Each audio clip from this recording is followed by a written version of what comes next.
Welcome back to Beyond Good and Evil. So, yeah, that happened. So let's try to move along and get those photos done.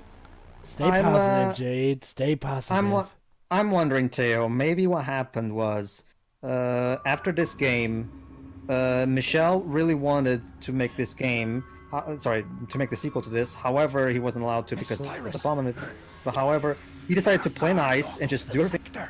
Whatever you do, don't get caught. Yeah, we noticed that. Further along. Remember, Theo, brain still be a bit jelly, so I think he Not feels just he that, needs to Double H doesn't even know about Pey'j. But anyway, Dweebs, you can voice him. Wait a sec. Affirmative. I had to explore the piping and if you're able to find out what's inside them, send the picture to Iris. Iris, yeah. Whatever. I call her Iris. Keep crossed out of the shadows. Whatever you do, don't run. You can hear a pin drop. Good luck to you. And say hello to Iris. Double H. You said Iris. There you go, Dwebs. We have the predecessor to Triple H, Double H. But yeah, like I was saying, no, that's a thing too. My guess is he decided to play nice and just do all the licensed games that Ubisoft threw.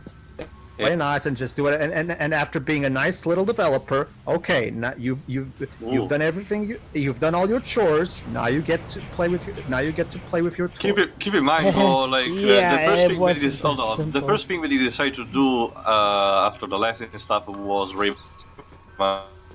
No, you don't remember? Ubisoft kind of tampered with those two in some kind of fashion with the level of bet. So it kind of makes sense that it took its time to handle this. But keep in mind, Beyond Good and Evil 2 started development in 2008, if you don't remember. There was actually an early E3 trailer, back when it was supposed to be a more proper to it. But then news basically died out until not too long before the E3, where we saw the first new trailer, where Michel Ancel posted some concept of photos on his Instagram page showing, for example, Jade's father with a young Pey'j, complete with baby pig form. But back then, I thought, oh, that's literally it. But then he surprised us with the trailer, and then the rest is history. Anyway, here's how you defeat the Alpha Squad guards.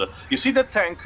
As your camera told you, it's the only vulnerable point. So you need to launch a gyro disc like that, and the guard will be in an absolute panic state. If there's no one else in the room, then you can go for the quote-unquote killing. However, since there's someone else, they can go and repair their tank. So basically, you need to know how to play your chances in this case. Again, it's a true stealth. Like I said, do not get caught, because not only they're more skilled than Jade, they can also, if you can try to hide, they send extermination drones that basically do area cleaning attack. So basically, either you get very far from them, or pray to God when you survive. Yeah, nope. I was just showing. Uh-oh. Yeah, that's a good thing. These underground canals are there for a good reason. Yeah, very good. Just stay away from the lasers. There we go. Yeah, sure. Yeah. Partner in distress. There we go. Now they're neutralized, you can go for the killing. But how?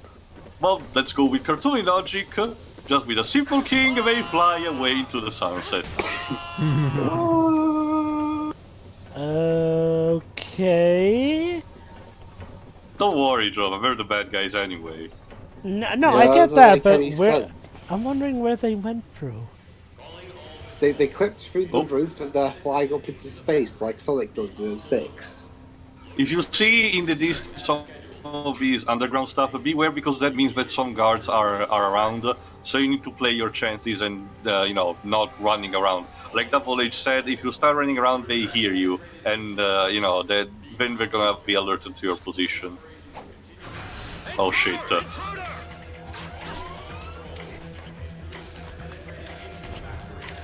What can I want? Tio plays Metal Gear Solid. When it comes to stealth, I can have my patience, time and everything. And this one is, when it comes to stealth, being stealth games, it's fine. But it's not you know, Metal Gear level of complexity and everything. Damn it! All right, let's see if I. Oh. It's okay, just shrug off those blasts. You can handle it. Alright, let's see. Well, you actually can potentially defeat the other if I do it for this one, but eventually for one I do. But you need to be basically mash the dodge button by basically circumventing around them and hitting them. But it's easier said than done. Yeah, like I said, your best chance is to do the stealth. If I remember correctly, Yes. Theo. Ansel's history with Ubisoft is kind of similar to Wade in the sense that he was working, he was an internal employee at Ubisoft, but then he eventually technically left the company to form Wild Sheep, although his company still kind of works almost exclusively with Ubisoft. Yeah, exactly. Yeah. So basically it's kind of a Wade situation of sorts.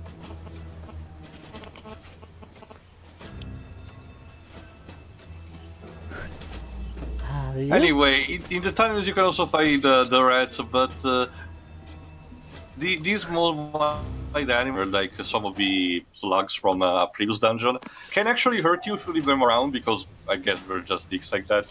But they're also easy to defeat just with a simple kick, and they give you some materia crystals, so you know you should at least bother to go around and exterminate them if you can. This is a stealth game. You obviously hugging a wall is sometimes the best of your strategy, and using the camera to your advantage. There we go.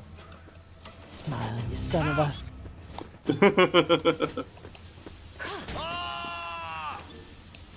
Oh well. Oh, he just blew the fudge up.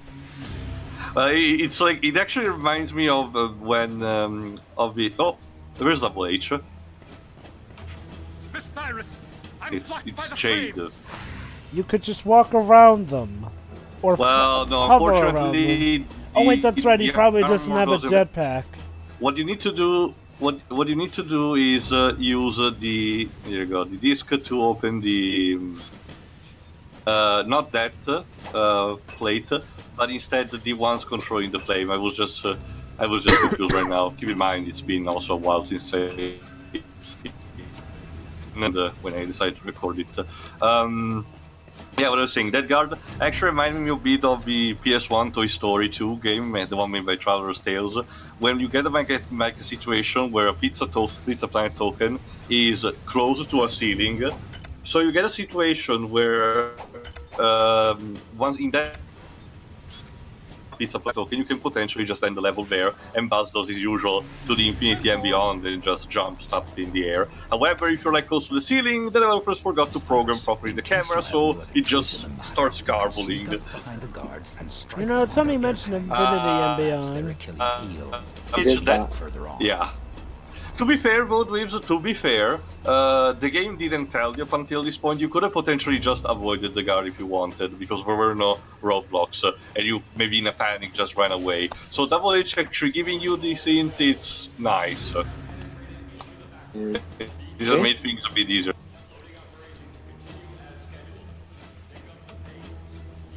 Anyway, next section. Let's see. Also, in true stealth tradition, well, especially for Ubisoft game, having the higher ground actually can help you, because the can present some sort of tunnel vision. I like how you can give a punch if you wish. Depends on how close you are. I wonder if there's a wiki page for this game. Wikipedia? Yes, Waves. It's actually not that... I mean, like a wiki of its own. Oh, yes, I think there is. This game is a cult classic. Honestly, it's much harder to find a game that doesn't have a wiki. Yeah. Although I would say, considering what fandom, the new purchaser of Wikia has decided to do with the properties, I wouldn't blame if some Wikias start to get closed en masse, because for some reason, it's a long story and it was a bit of code, but basically Wikias utilizes a special code in order to have people write their articles. I'm telling you because I'm actually a writer for a couple of those. But when fandom purchased the Wikia property, they decided to impose a very shitty new skin that nobody liked, basically. It's supposedly more friendly for the user, to navigate in, especially on mobile. But when it comes to actually writing the article, it's a pain in the ass. So multiple Wikias basically kind of stopped writing articles, only protest, but simply because they just couldn't. And now instead, more recently, fandom has basically dropped the Wikia dominion, just called Wikia's Fandoms, and decided to nuke some Wikias that either were not utilized that much, or may have images that were deemed quote-unquote non-safe or content. So, yeah, kind of a little BS there. So fandom is the MCP. Okay. Basically, since there's a laser here, then you cannot do anything about that guard, so it's best if it doesn't see you, and that's where the crates are coming out. Excellent. Crates, isn't Great. Although, in true stealth tradition like this, the crates move not at a regular speed. You need to adjust to their, tune. Challenge is to always use a cardboard box, as my mentor Solid Snake told me. Technically that's a wooden box, technically. Yeah. Yes, rule number 2. If you don't have a cardboard box, improvise with a wooden one. True. What was that line that Snake said in MGS2? Remember Trust to take care of your... like family. Exactly. Yeah, it is. I mean, it's been passed down from generation to generation.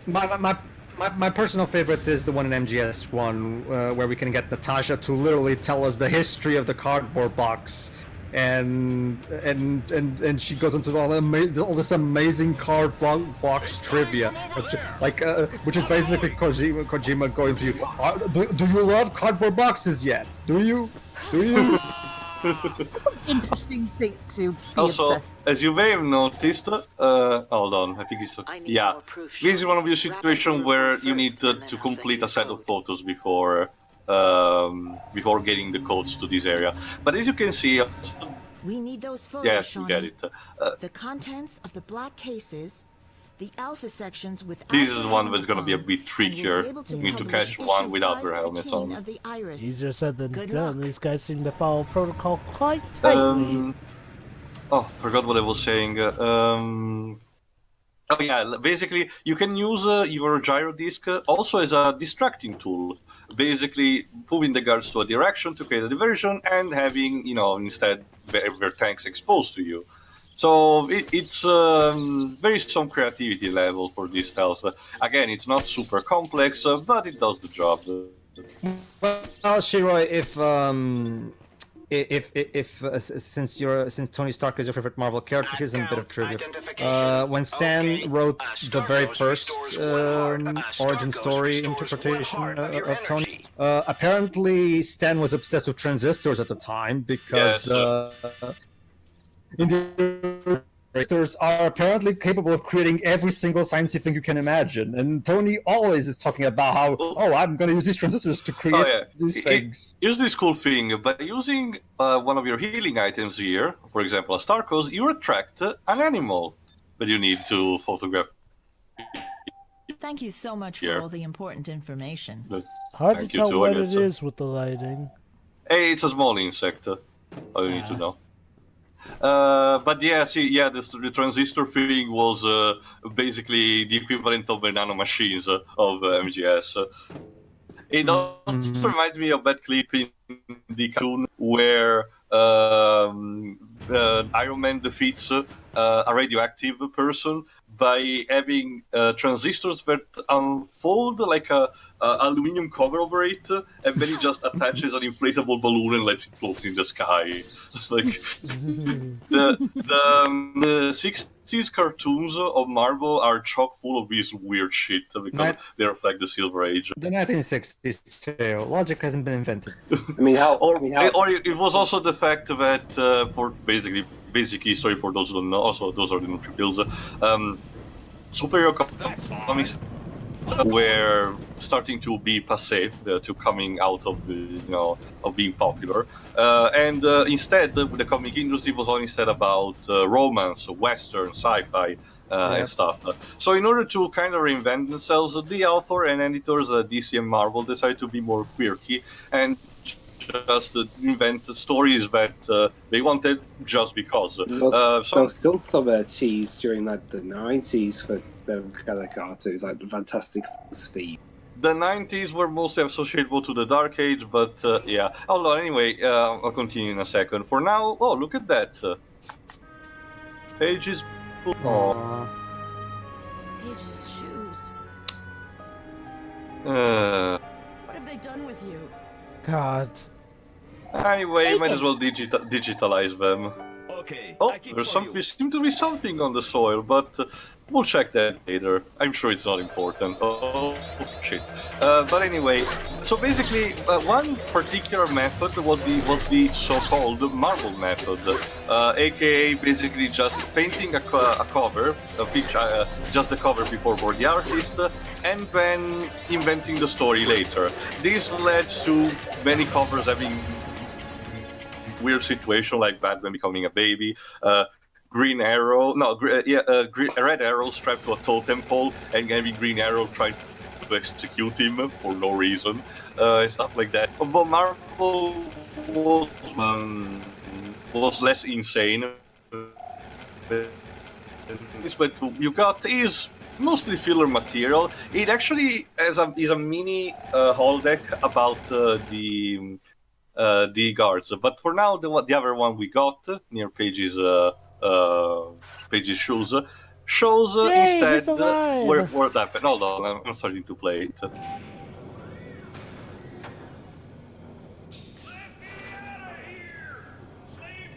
Damn it. Did you undress him for packing? There he is. Affirmative.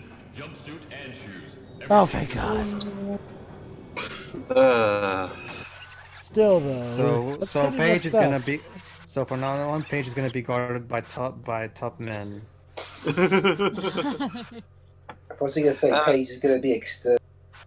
No. So basically, our main objective will be, trying to free him. That Dalek suddenly show up here. I'll come to think of it, Dweebs, the Alpha section works a bit more like the Cybermen, now that I think about it. Why am I not surprised? A bit, but you'll see later. There you go. This is instead the traditional alien army. Yeah, it's sort of a mini data log. With the traditional armor, this is the one that you instead find more regular in the dungeons, with the tank. Electric barriers to block defenses, the drones that you need to push there. These enemy we haven't meet yet, but soon enough. And these are mines of which you will need to fight with the overcraft, flying drones, mini turrets. So yeah, let's just say that the Alpha section is extremely militarized, but that was pretty much a given. But of course. The laser turrets are the one in bullshit game. Not proper bullshit, but in a sense that they're kind of like the fuck you button. If they are in the room, the moment you get spotted, you're insta-killed by them. So those are reserved for the late game, though, so it kind of has the escalation. However, those will be rooms on which you can't defeat the guards properly. You just need to, escape very stealthily. But we'll get to those. For the time being, for now, we'll see for the next part when we'll take more photos. See you then. See ya. See ya. Yeah.